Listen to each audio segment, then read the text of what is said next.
What is up, everybody, and welcome to another episode of the Camera Junkie live stream. This is actually episode 152.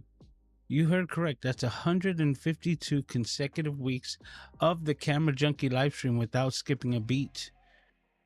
If it's your first time here, welcome. My name's Lewis, also known as Mr. Camera Junkie, where I remind you to upgrade your skills before your gear. And before we get into any type of conversation today, I'm going to go ahead and check out exactly who's in the chat. And if you're new, please be sure to introduce yourself so that I can get to know you and you could actually get the nice welcome from the Camera Junkie crew. And with that being said, let's go ahead and check out who are the first ones in here. We got Kevin in the house saying hello to all. All right, let's adjust this. Or actually, let's do that. Did that work? I don't think it did. Let's do this. Okay. I was able to get Kevin's comment on the screen, and audio seems to be working fine, but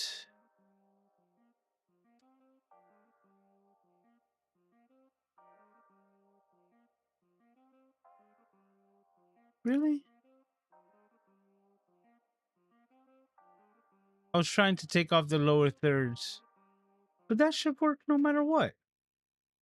Anyways, I'm not going to get into the stream deck. I locked my scenes because, of course, I always lock my scenes, but locking my scenes did not allow me to turn on and off that widget with a press of the stream deck button, like so.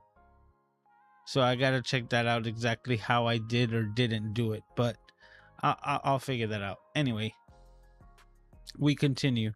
And I was trying to put Kevin's comment up there uninterrupted so I could say hello to all. There we go. And we also have Art in the house saying what's up to everyone. What's up, Art? Thanks for stopping by. And Kevin says don't forget to check that thumbs up button and make sure it's solid all the way through, all the way in. So I appreciate that. Please do so if you haven't done so already. We have Mr. Moderator in the house. And we also have Gretchen saying hi, Lewis, and to Aiden saying hello to the crew as well. Carl Nova saying hola, saying hello. How you doing, sir? Says, me alegra que estás en línea. So he's saying he's happy I'm online. Well, estoy en línea and I'm online every Saturday night, cada sábado a las 10 de la noche p.m. Eastern Standard Time, or este. So make sure that, yeah, every Saturday, 10 p.m. Eastern Standard Time. And as Mr. Moderator actually let me know that this is episode 152, and seeming that there's 52 weeks in every year, and I've been doing this for close to 3 years, we are very close to that 3 year mark. We're actually just 4 episodes away, right at 156. So we're just about a month out or 4 weeks away from doing the 3 year anniversary of the Camera Junkie live stream. So I'm really excited.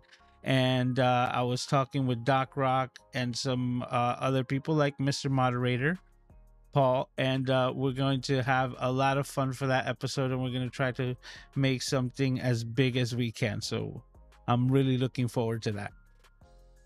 So if you want to catch that, please make sure that you're subscribed, because I never say that. Make sure that you're subscribed so that you can make sure that you're informed and aware of that when it happens, and so that you don't miss any other live streams.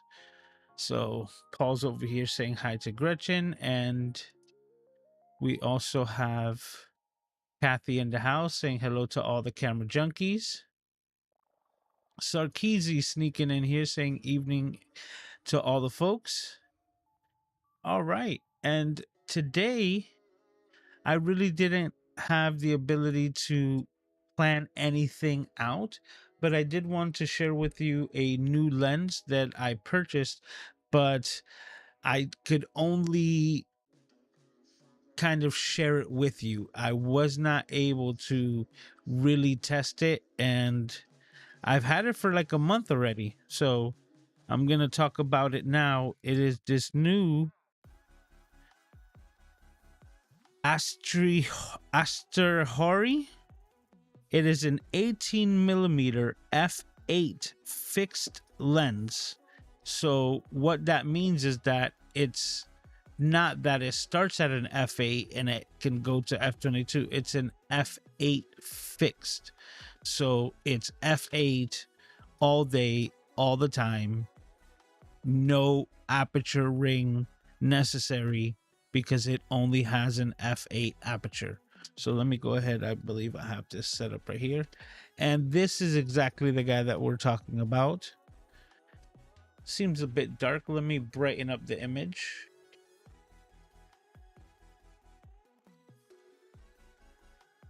Okay, that looks better.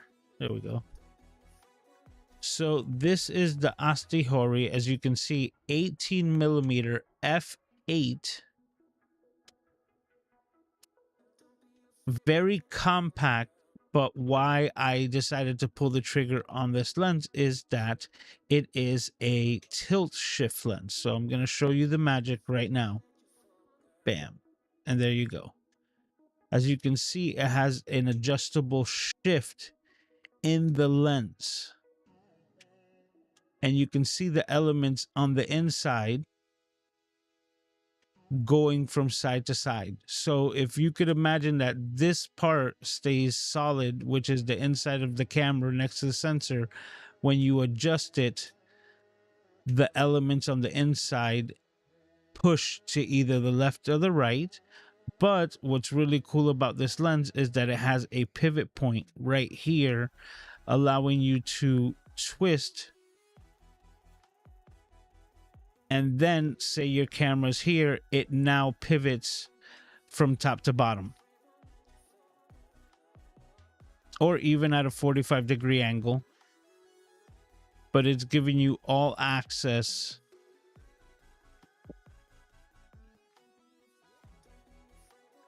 for all pivot points. I got Mr. Aiden, Prince Aiden over here, requiring some assistance. Let me see what he's asking for.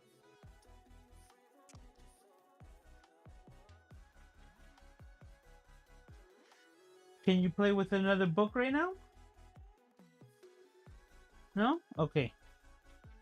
All right, guys. Well, you're going to see a live battery replacement of one of Aiden's toys. So just bear with me and I'll be right back. I just need to go grab the batteries.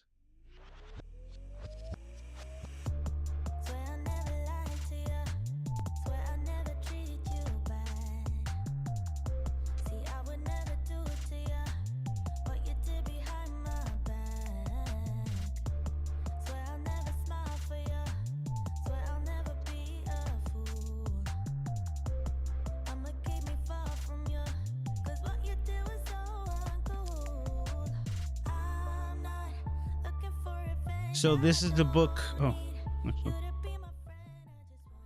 So this is just a toy that Aiden decided to ask me to play with today, and apparently it's low on battery. So, oh yeah.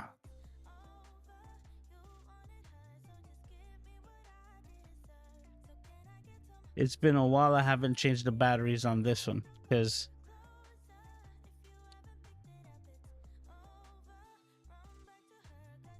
the last time I needed to change batteries on this one, let me show you guys. I only had AAA batteries, so I ended up putting chunks of foil on the ends to make them fit. Hey, you got to get it done. You got to get it done.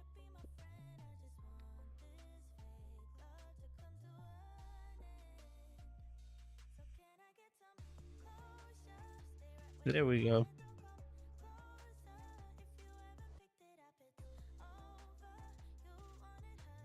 There you go. There you go. All right. So, oh, actually, we could have just stayed there. So, going back to the lens, to show you that it had all the versatility, but to make it so compact and, you know, easy to use, so to speak, they decided to have the fixed aperture at f8, so it removes a lot of elements that are no longer necessary. It still has a manual focus ring, even though it pretty much goes from, you know, like to infinity pretty fast, but it gives you the ability to like use a tilt shift lens manually. And in all sincerity, tilt shift lenses, if you're not familiar with them, are kind of always used in a manual type setting. It's not like a type of image that you would get or want for portraiture. What it does is that it has a miniaturizing effect.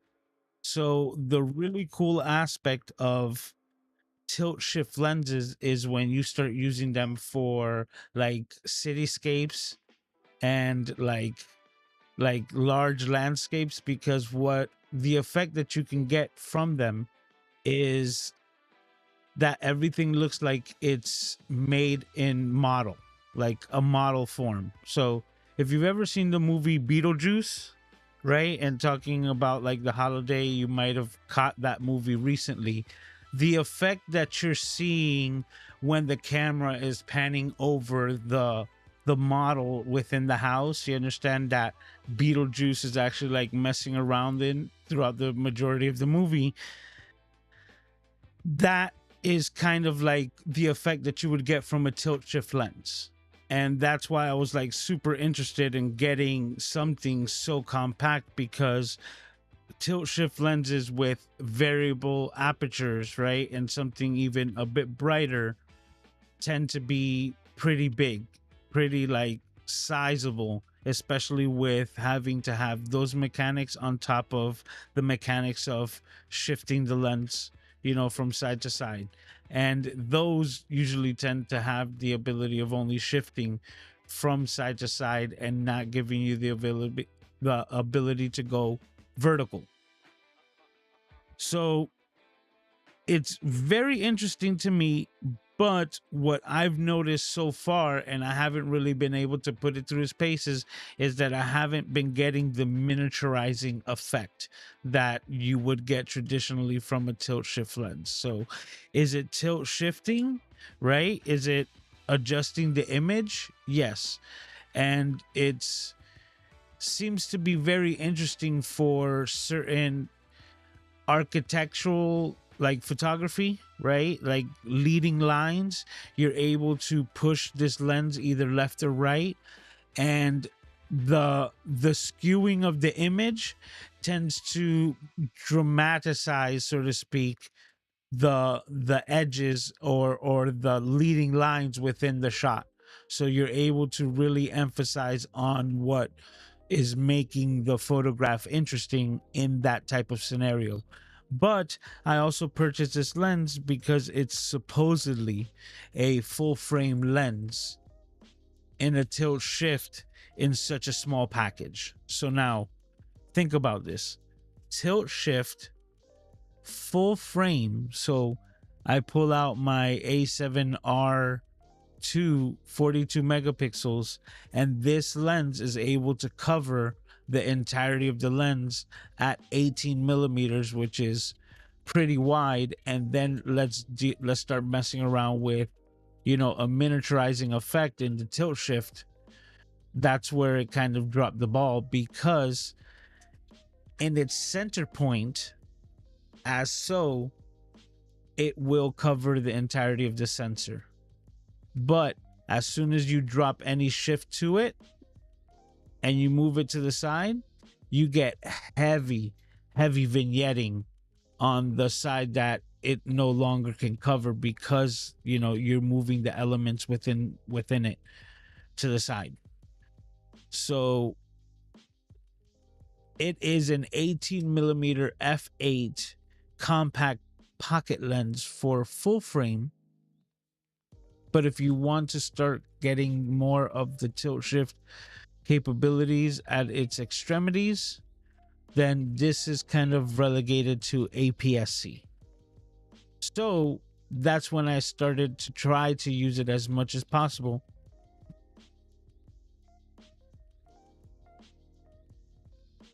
With this guy, right? My NEX6, which is a small compact camera, adding a compact lens, even though it's all metal construction, so it's not the lightest thing in the world, and it is sturdy. But being able to pair that up is a nice compact 18 millimeter tilt shift lens type of, you know, little easy to carry and go and maybe shoot some architectural, like, you know, photography within a major city. Skyscrapers would really benefit from the stretching effects that you're going to get from this lens. And you could really have a lot of fun messing around that way. But besides that, I haven't been able to put it through its paces completely, and I really want to do that, especially to measure the quality of image that you're getting.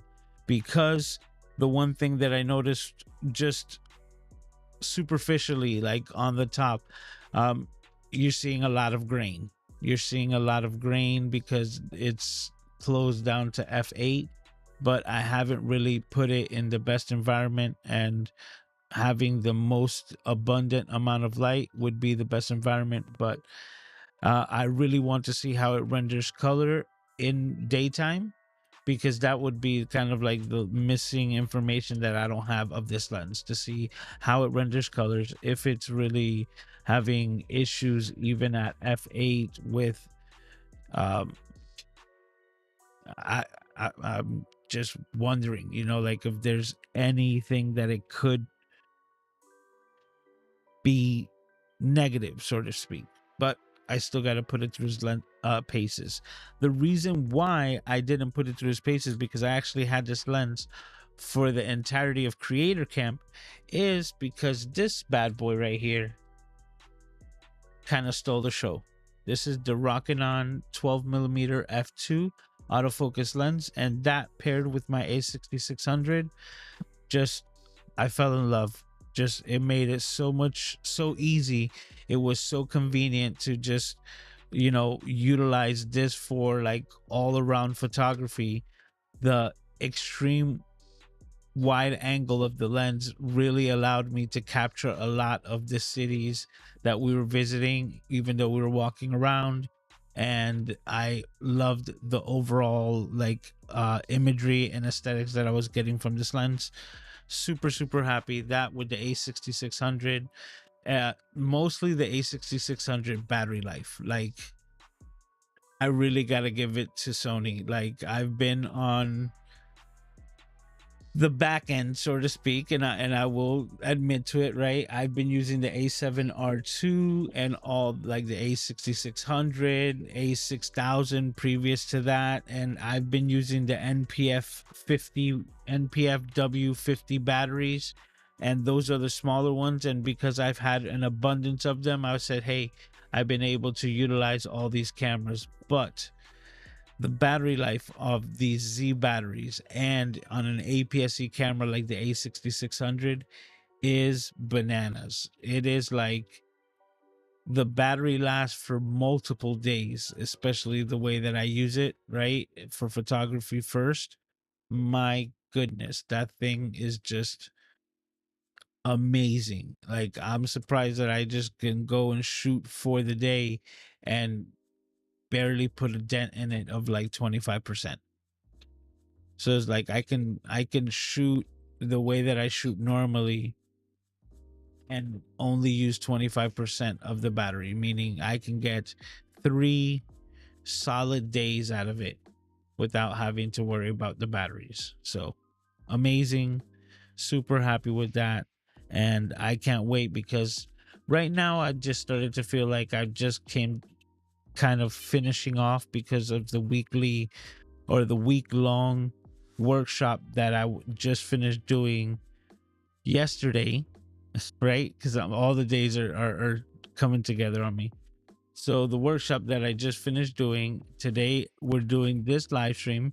Tomorrow, if you still want to hang out some more, I'm going to be on the stream show with Strick on the Ecamm channel. We're going to be talking about the best camera settings for live streaming, depending on what you have.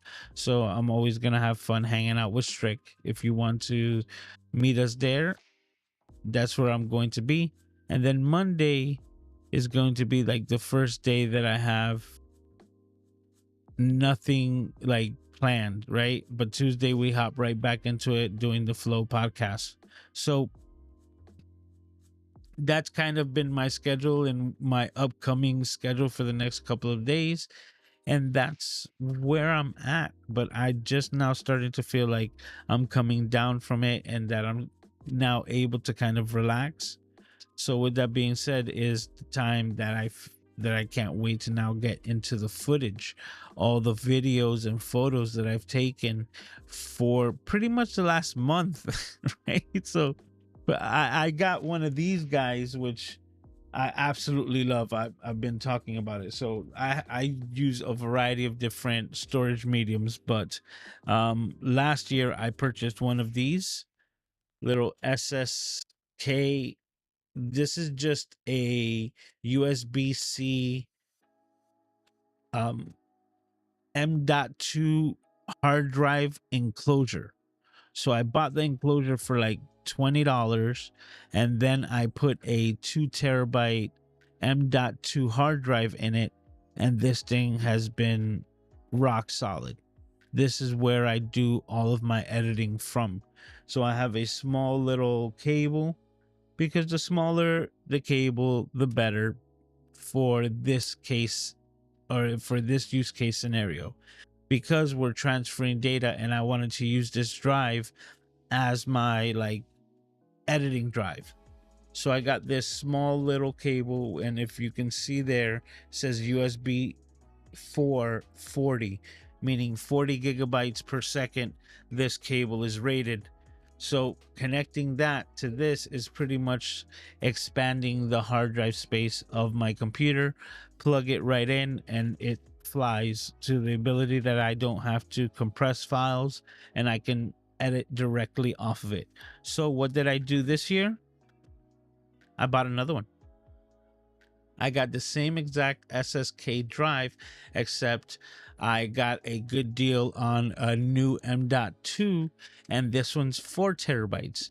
And boy, did I need it, because I spent just about every day recording up to 13 hours of footage. Up to, because some days it wasn't necessary and just didn't get around to it, but up to 13 hours of footage a day off of the Insta360 X3. And the data dumps were gnarly. Like, every day, 13 hours of footage at 4K 60. Yep, you heard me correct. 4K 60 was 460 gigabytes of data. And that's what I was transferring every night off of this memory card onto this hard drive. So this thing is brimmed to the T, full of video data, because on top of that, I did utilize the extra space for all the other data. So every day that I recorded video on all my devices, I did a data dump every night at every hotel to make sure that I was ready for the next day and had empty memory cards to record. So it was like it was the regimen that was necessary, but I had to do it because if not, then I wouldn't have had enough data storage for the cameras themselves. So every night I was dumping the Insta360. I was also data dumping the ZV-1F and the A6600. The only camera that kept its data was the iPhone uh 11 Pro. That whatever was on there, that's still on there, and I'll get that out later. um and yeah, and that was the process. So this thing is like jam packed. I don't even know, but not a lot of space in here left, right, with all the data. And I am excited to actually try to take some time on Monday. Excuse me. Try to take some time on Monday, which is like the first breath that I feel like I could take. It just like, yeah, Sammy saying, "Oh wow, how you doing, Sammy? Thanks for stopping by." Um, yeah, to actually see what I recorded, because there's so much stuff. Like, there's so much stuff. There's so much video, so many photos. Even of just the trip up and down. I was just having so much fun. I stopped at Washington D.C. and took a lot of photos. One thing that I noticed was Washington D.C., you could kind of see all the monuments in one day. Like they're all just kind of like jam packed right next to each other. And just me driving around the city just remotely, I was able to see like physically all of them. Like I was like, oh, that's that. And look, oh, the Lincoln Memorial's right behind it. And oh, that's, the Washington Memorial, and so on and so forth. And it's just kind of all tight knit. So it's pretty cool that I know that maybe next time I stop by, if I go there on foot, you could actually route and get really good photos and see all of the sites all within one day. So that seems to be pretty cool. Another thing that I don't know if I mentioned here, but I know I mentioned somewhere else, where how impressed I was with the city. Like Washington D.C. was a very pristine, very clean city. All the buildings were just like tremendous upkeep. It's like very impressive. So I had to just throw that out there. It was very, very nice. Like the entire city, everybody was walking around in a suit. Very interesting. So, all right, we got some questions coming in here. Let me see exactly who's hanging out. We have Jeremy saying, "Howdy, fam." We also have, I don't know if that's exactly your name, but I know that I would butcher it if I tried. Please let me know your name. So I can address you appropriately. How you doing, Sam? You're saying, "Hey, everyone."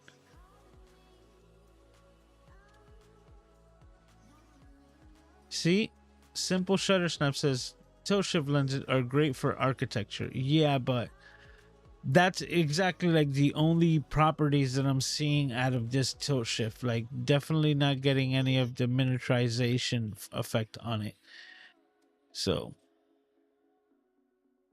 Gretchen says a tilt shift lens. That sounds fun. I wanted to have like more time with it and more like experiences putting it through its paces, but I've had it for a month already. So I just wanted to mention it to say like, hey, you know what? Maybe it puts a fire, underneath my behind to actually take some photos. You know what? I could probably try to recreate a photo. You know what? That might not be a bad idea. When I got this lens, right? So let me go to it. Camera B.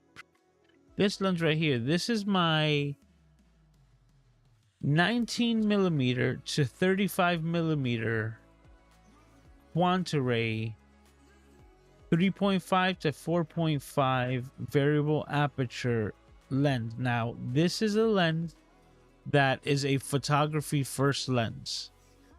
This photography first lens was actually designed for Canon digital film cameras. So this was before the DSLRs. This is where, well, would that be considered the first DSLR? No. I'm still just going to call that still a film, the first electronic film cameras. They weren't digital yet because they didn't have digital sensors. So these first round of like EOS and Canon cameras that were coming out were still using film, but you had a lot of electronic properties that gave these lenses autofocus and started, evolving the technology. But it was before digital sensors that would make them considered to be DSLRs. So these lenses don't work well with the DSLR systems because they don't provide EXIF data. But attaching it to this camera, I found this lens because I was trying to find an alternative to Sony's actual lens. Sony had just come out with I think it was an 18 millimeter G lens, f1.8, right? And it's like a $700-800 lens, which I don't take anything away from them, but I took it as a challenge. I'm saying, okay, instead of buying an $800 lens, what else can I find that could maybe be within that range to see, like what type of photography we can get with the extreme wide angles. And because I own the Metabones adapter, which allows me to basically convert any of my Sony cameras to Canon, especially the old Canon, and because it's a digital like interpreter, so to speak, it gives me full access to those electronic only lenses, right? The lenses that weren't working with Canon's own DSLR cameras and were giving error 99s that I experienced myself. I'm able to now utilize that, and because of it, I found this lens that fell perfectly in that category. I got this lens off eBay. I think I paid like $35 for it, right? And the whole thing is that right now, using it in its manual aspect, it's giving me a great image and there's no complaints, and it actually has some of those like traits and properties that a lot of people prefer, like softening, of the skin. Compare that to my first shot where you can see a lot more detail, right? And this is the Sigma 16 millimeter f1.8. This one right here, that's the settings and that's the lens information. So you can see it still gives a very pleasant image, and there's some people who might prefer this image over the previous one because of the softness. So that's where it really comes into play to see exactly what type of imagery you want to get out of your equipment. But the options are there. So when I got this lens, to put this lens through its paces, I went to the Hard Rock Guitar Hotel and I went to the highest point of the parking garage, and in this obscure corner took a photo like of basically Hollywood, the Seminole Reserve area, everything, showing the new like pools and cabanas and everything that's like was built there when they converted that entire section to kind of like the Oasis area. Because another story kind of sphering off is that that's the same area that used to have the Improv comedy club where I actually had done some stand up there. So the Hollywood Hard Rock Improv across from what was that place? Oh my god, I forgot the name. It was O'Brien's. I think it was O'Brien's, like Irish pub, but still, I digress. All of those like establishments, everything that was there was completely consumed when they made it into an oasis. So I took a picture putting that lens through its paces, and now I can use that same idea to recreate and take a picture with this lens to see exactly the differences in how it would come out. So that's actually a good spot to actually test this lens. Boom. Long story long. Let me see where you guys are. Jeremy says Sigma just released a 10 to 18 f2.8 this week. Want it, but it's $600. Well, $600 is not that bad. Now, I'm just wondering if it's full frame APS-C. I would say 10 to 18 that would be APS-C. And that's just, going off the top of my head because I believe somebody was coming out now with a full frame like lens that's like extremely wide, and people are just like, almost why, but I digress.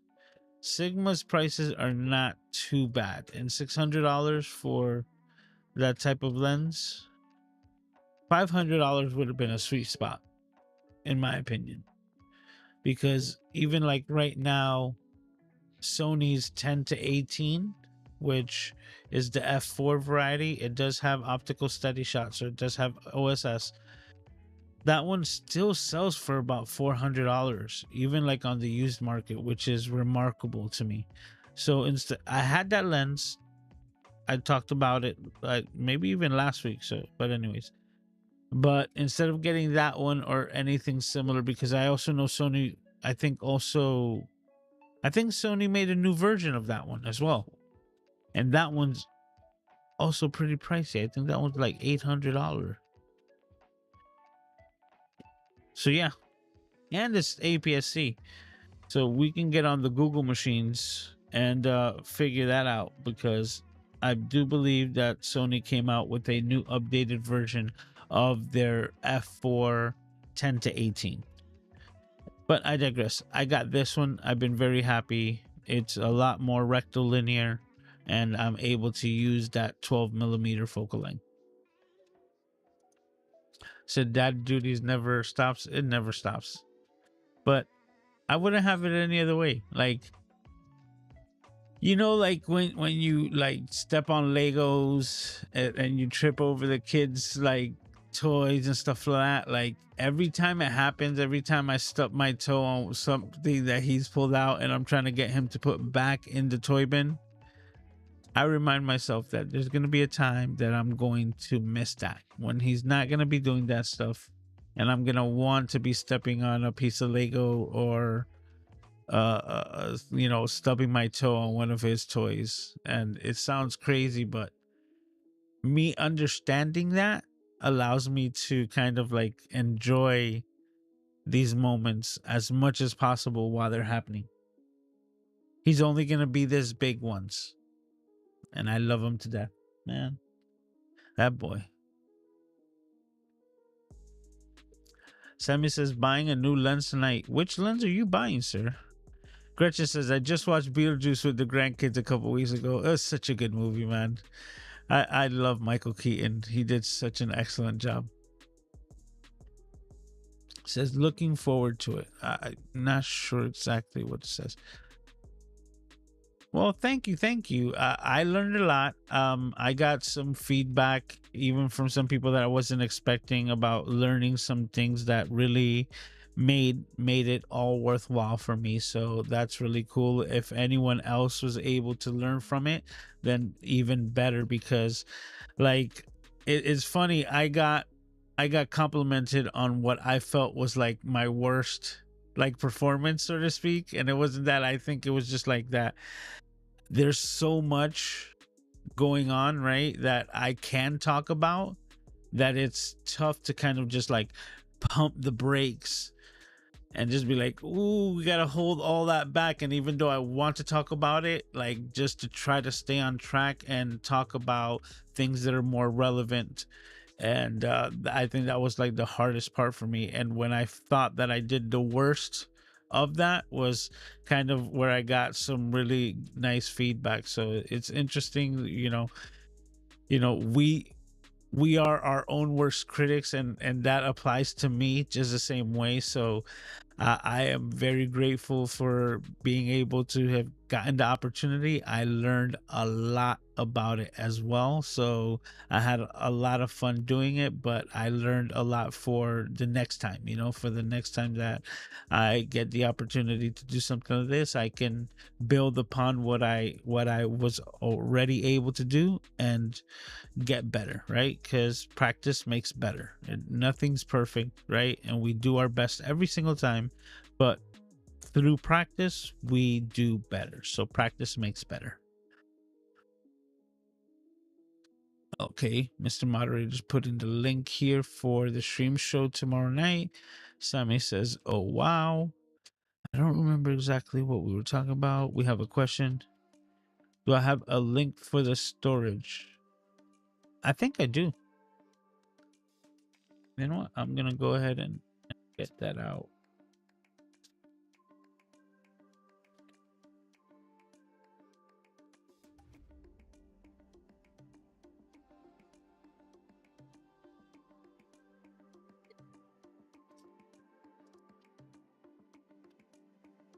Right. Hopefully, I'm not taking too long.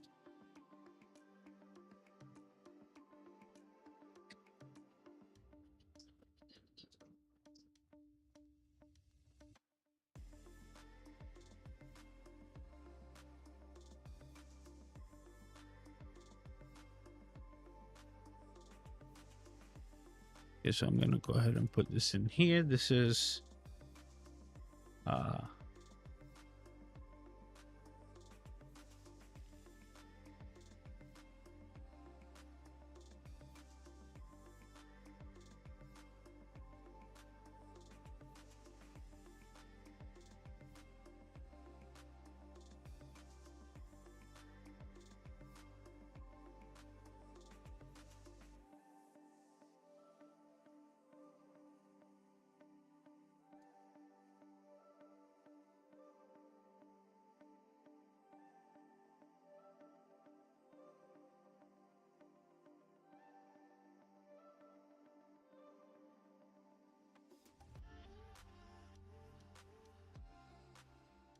right, and there you go.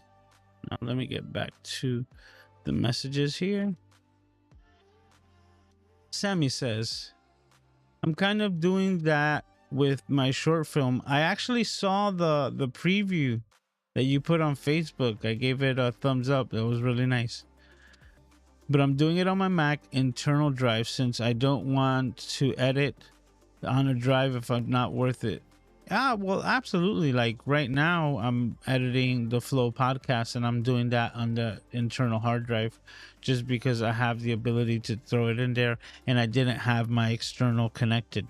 But I have that ability to set it up. And the reason why I have it set up that way is because I was able to take all of my edits on the road with me and then use that same little fat cable that I told you about, the 40 gigabytes or anything adequate to it. But just understand that the distance that the like electricity has to travel, it also comes into play with the latency of the drive itself. So if you were to put the same hard drive on an 8-foot cable, even though it's rated for 40 gigabytes, and you have it on a 6-inch cable similar to mine, that 6-inch cable is just going to have a much faster response because the data itself has to travel less distance through the cable itself.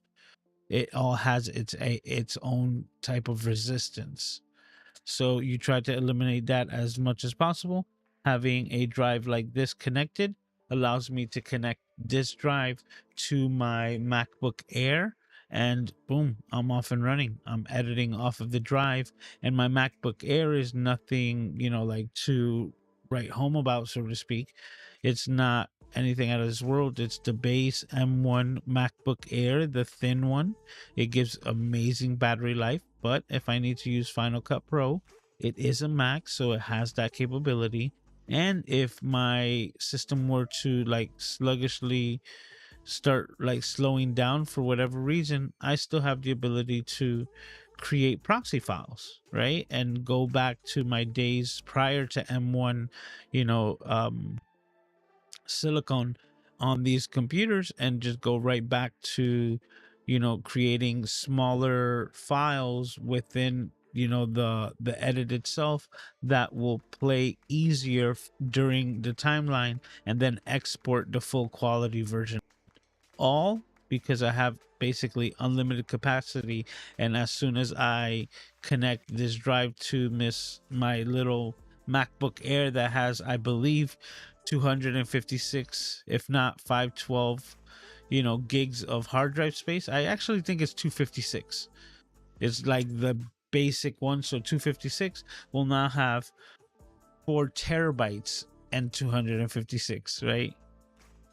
4.25, so to speak, terabytes on there. So that's the advantages of it.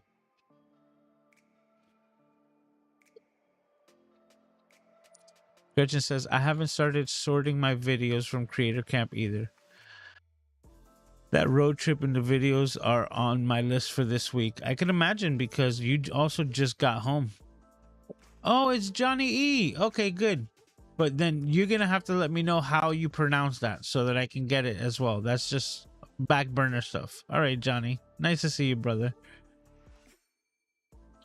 Says, try some shots on your car with the low angle close up. Nice. The tilt shift. I'm sorry, I just didn't say the TS. So Gretchen says, try some shots on your car with that tilt shift lens, low angle close up. Yeah. She also says, my Black Beauty is one of my first electronic film Canon EF, has autofocus. Exactly. But you know that because they were recording on film themselves, they didn't like have a place for the F stop and where that was, how far the focal length was, if you were on a zoom lens, or any of that EXIF data that DSLRs do carry. And that gets transferred from the newer lenses onto the SD card every time you click the shutter. And those, like she said, to her Black Beauty, right? That one never was designed for that. That was prior to that technology. So because of it, a lot of these lenses go for really, really cheap on like the secondary market, on eBay, on if you can find them on the KEHs and what's the other one? There's quite a few. I running a blank right now, but there's quite a few different secondhand camera and lens distributors. I think that's the correct word. But with those businesses, you can find a lot of these lenses for really mean pennies on the dollar, and pull the trigger on them, and you have an adapter like so.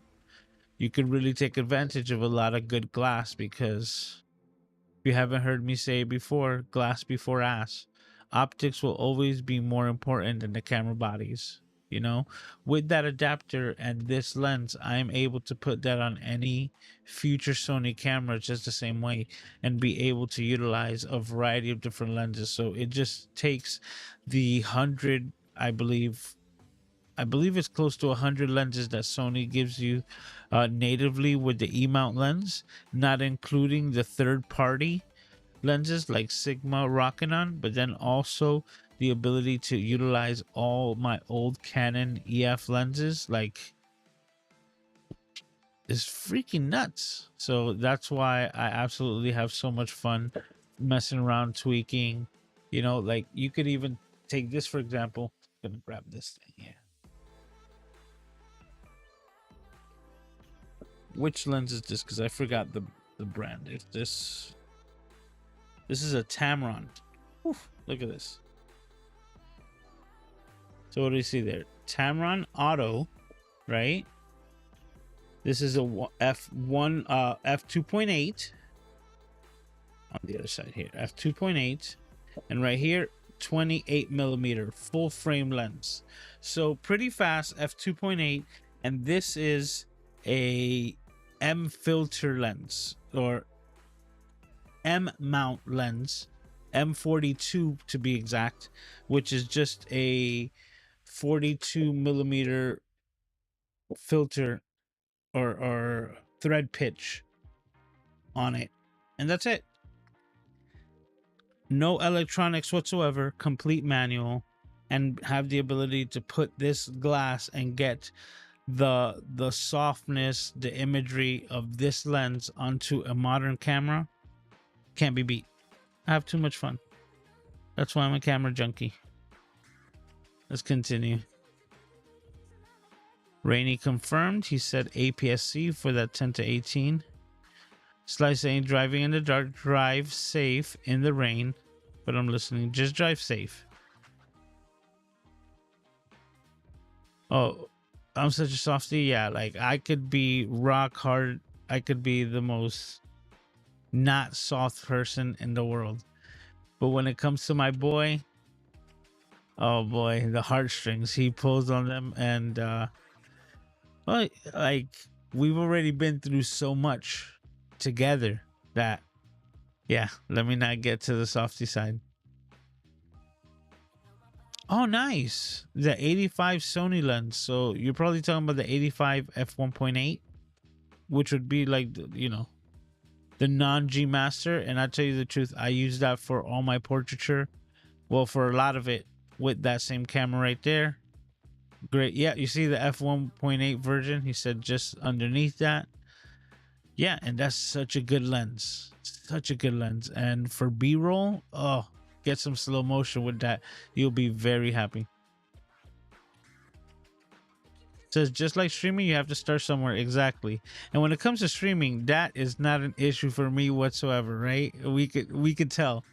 But putting something in a structured manner to try to provide as much value as possible over 5 days consecutively was a new task that a new challenge that I had never taken upon. And like I said, I learned a lot in having to do that, and just have more experience to do it better the next time. So thank you, sir.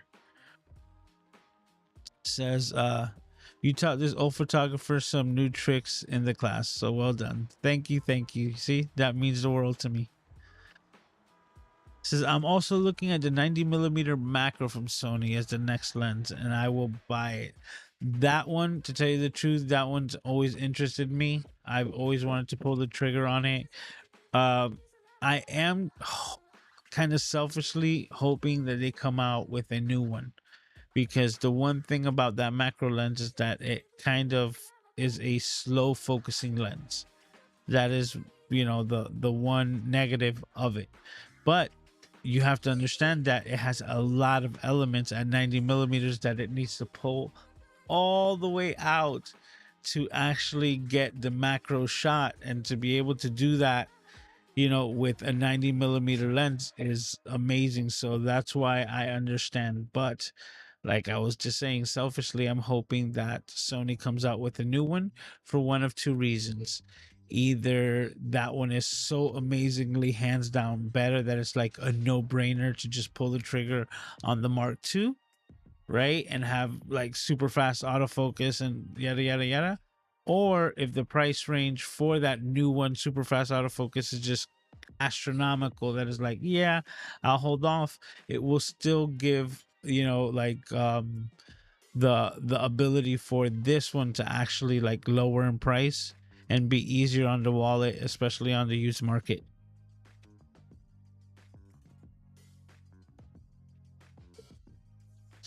Thank you. He says, Paul says, you did good for your first workshop.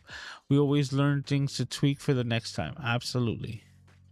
Somebody says, yes, that's super cool. Thank you, sir. So a small part of me missed developing film and working in the darkroom. I have to agree. That's and the thing that I have to agree on that is that like the newer generations of photographers and videographers will never experience that, right? Like they will never do that. Well, but even like, yeah, they won't do it. Like even right now, do it yourself kits at your home have these little compartments where you do everything, like on a table, so to speak. It's not a dark room. It's not a room where, they're not getting affected by the red light. They're not seeing the image develop in the solvent. So it's just, It's a very, very, very interesting, you know, procedure, and it gives a respect to photography overall that I think the newer generations will never get to experience. Yeah, dark rooms, man. Shoot. Does Peter told me it would be great for films so that I don't have to be in manual focus.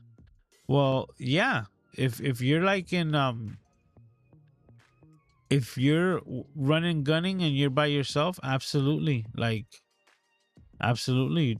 You could use the autofocus, especially with Sony, because you know the cameras are just awesome when it comes to the autofocus. It says it's 750 used. Which one are you talking about? The 90 millimeter is 750 used?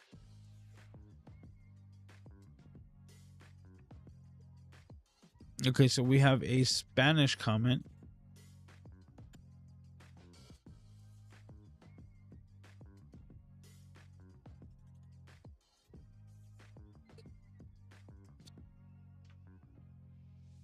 I think it's a question.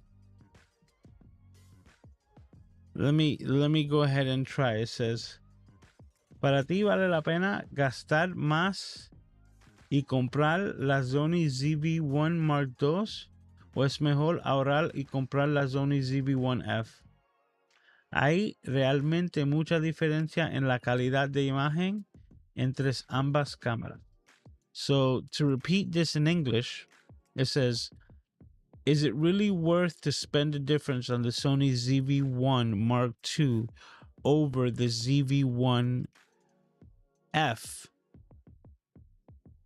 Is there a real difference in image quality to value for the difference in price, more or less?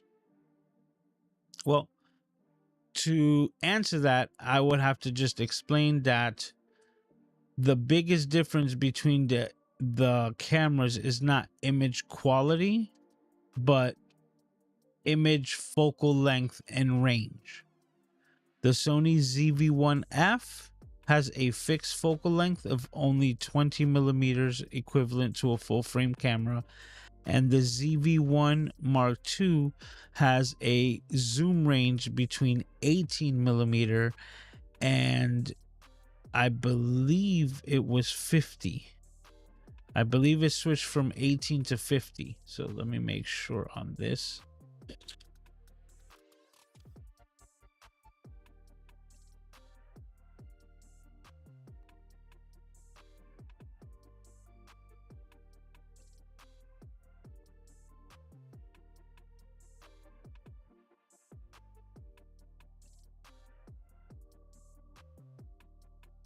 And the price difference is substantial when you think about it. I just looked it up right now, and the ZV-1 Mark II is at $798, so roughly $800.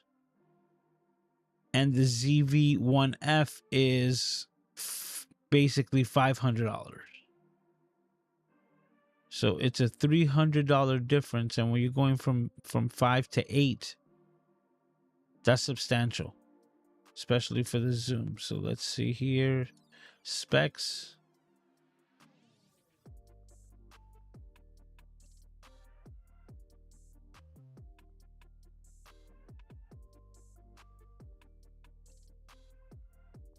Yep. So 35 millimeter equivalent from 18 to 50 millimeters. So to try to put that in Spanish, I'm not even gonna try. I'm not even gonna try. If you want me to explain this to you, Cal Nova, you're gonna have to hit me up on this platform. Wow, you could tell it's already been an hour, but you're gonna have to hit me up on Discord. So tírame un mensaje en Discord si tú quieres que yo te traslade la respuesta que yo acabo de dar de ese mensaje o de esa pregunta. So I just basically said, hit me up on Discord if you want a response for that question. So we're going multilingual. There was no delete button on the film if you You got the shot until the film was developed. Absolutely. I've mentioned it here before as well that I used to not just shoot carelessly, right? I would I would have a roll of film for 6 months to maybe a year, depending on how many events I went to and how many photos I decided to take. But it wasn't something that it was just like now. That's what I said. This is amazing that this little piece of junk right here, right? And I say piece of junk with all the love in the world, like because this little tiny thing here has a 64 gigabyte memory card, right? 64. Yep. Boop. And this 64 gigabyte memory card gives me over 3,000 images to snap away on this camera. That is just like go crazy, go ham, figure out what works, what doesn't, right? And really learn comparative to like Paul was just saying, like when you were doing it yourself in the dark room, you obviously you didn't know what was gonna come out, if anything was in focus, if the shot developed, if you had a double exposure. There was a lot of different scenarios, and for those of you who might not have never heard of a double exposure, it's an effect not only for Photoshop, but it was literally when the film would not roll over and you would have already taken a picture over this certain area of film, right? But then it didn't roll over and you didn't get a clean piece of film, and now you're taking a secondary shot on top of the same exposure, and that double exposure would give you double imagery or ghost like images in your photographs. That's what a double exposure was, back in the day, and that was a not so good thing, for film photography. So a lot of different scenarios and things like that are like that people will never see, but is like really cool, and kind of is the expensive part of photography, or was back then. Because imagine me that I took over 50,000 images in a year not too long ago. If that was film and trying to develop all that, and the cost per image would be ridiculous. So because of it, I say we should be learning as much as we want to with these digital cameras and taking advantage of this technology, because man, 3,000 images on that thing, it's crazy. Okay, so Sammy was confirming that the 750 was for the 90 because he's getting the 85 for 360. That's a great price. Anything under 400 for the 85 millimeter f1.8 is a really, really good deal.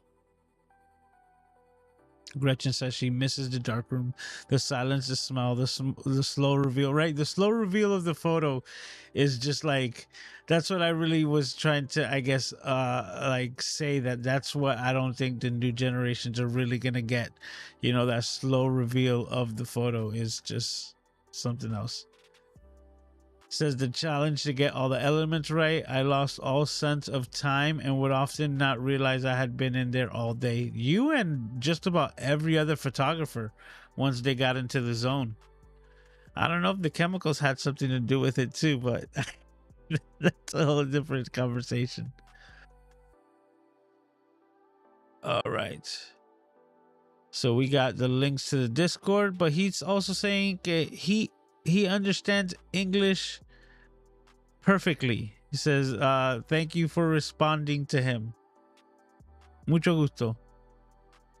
Says, I think I will be picking up the 85 millimeter from Adorama.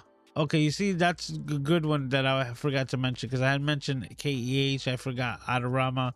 I know there's quite a few. The last lens that I picked up, the Rockinon, was from KEH. And I mentioned it last week that I had a really good experience. But with that, we've gotten to the point of the show. Cities Got channels that I think you should go and watch. And this week's Cities Got, oh, we got quite a few. Those are too many. That's what was supposed to happen. There we go. This week's Cities Got is none other than Mr. Josh Satin.